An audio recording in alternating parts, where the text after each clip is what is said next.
Bonjour et bienvenue à GV. Moi c'est G. Moi c'est V. GV. Alors, pour ce petit segment-ci, qui va être, cette fois-ci, il va être court, on va faire cette mini-entrevue concoctée avec Gabriel Auger. Alors, Gabriel Auger, Madame Gabriel, tu as participé à la conférence L'intelligence artificielle en éducation pour le meilleur, mais sans le pire, de Thierry Karsenty. Karsenty, ouais. Au fait, pourrais-tu nous en parler plus un peu de sa conférence?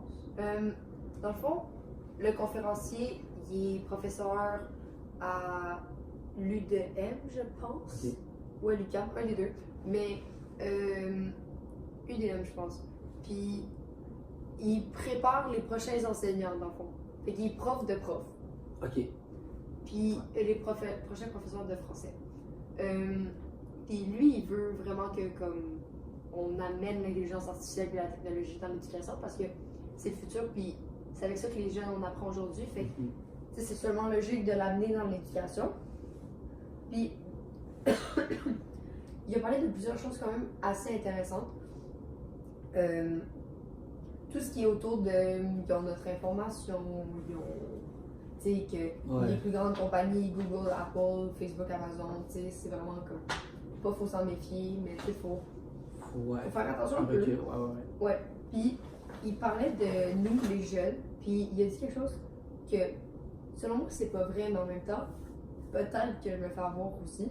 Il dit les jeunes de nos jours, on est très bon pour les réseaux sociaux, puis dans les jeux vidéo, mais on est hyper mauvais pour repérer des fausses nouvelles. Ouais. C'est curieux parce que j'avais fait un billet là-dessus. J'ai plus de voix. On a parlé beaucoup des. Ça c'est vraiment intéressant, là, des caméras à reconnaissance faciale. Est-ce que tu sais c'est quoi? Oui, j'en ai sur mon téléphone. Exactement. Ton téléphone, il s'ouvre, il se débloque.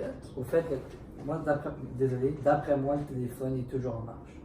Ben oui, ça c'est sur ça aussi, on en a parlé, c'est que on se fait écouter, puis on l'accepte parce que si je dis Siri, il va Siri. Ok, je pense que ça a arrêté l'enregistrement. Regarde.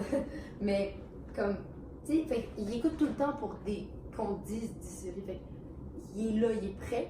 Puis, ouais, ça c'est quelque chose qu'on a abordé. Mais les caméras de reconnaissance faciale, ils en mettent, mais comme partout. Puis, on le sait pas. Tu rentres, mettons dans un concert, des fois, ils vont prendre une photo de toi au début, genre. Ils vont dire que c'est juste pour la sécurité du chanteur ou de la chanteuse. OK.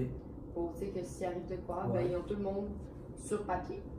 Puis, l'affaire qu'on sait pas, c'est que souvent, ils vont vendre cette information-là.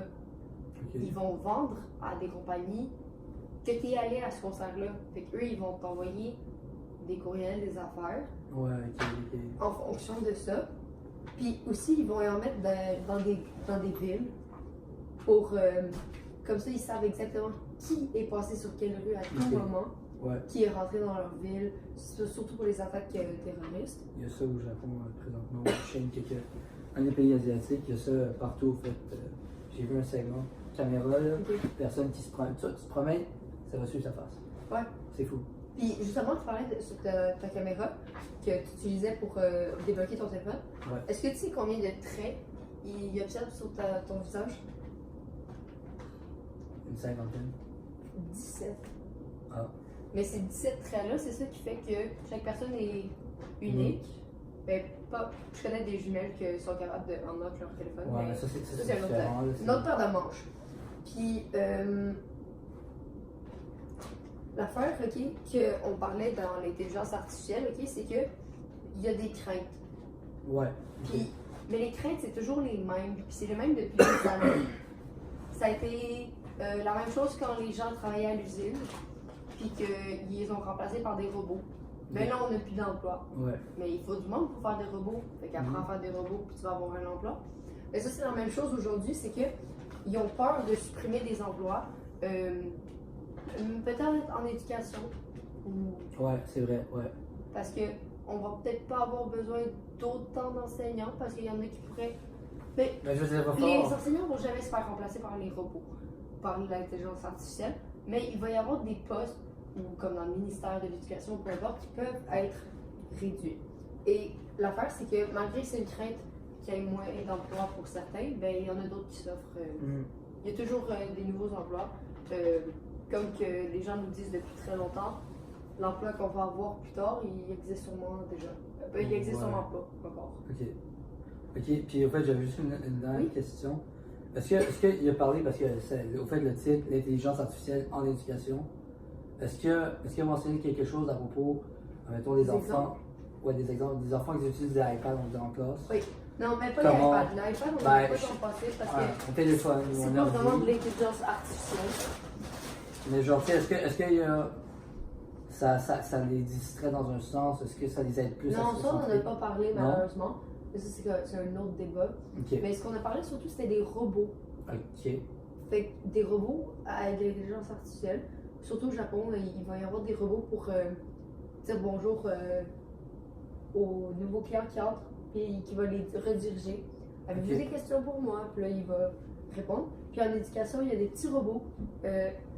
Il y en a un, lui, mais il l'a pas amené parce que c'est très distrayant pour les jeunes comme nous. Puis, c'est ça, c'est des robots qui interagissent avec les jeunes. Puis que... Mais ça ne les distrait pas dans leur éducation? Non, pour l'instant, c'est juste pour le positif. Ok. Parfait. Ça va conclure notre petite manchette. Parce qu'on ne veut pas dépasser 10 minutes comme les deux autres d'avant. Ouais. Alors, merci beaucoup, Gabriel. C'était le podcast GV. Moi, c'est G. Moi, c'est V. Et on vous dit À la prochaine.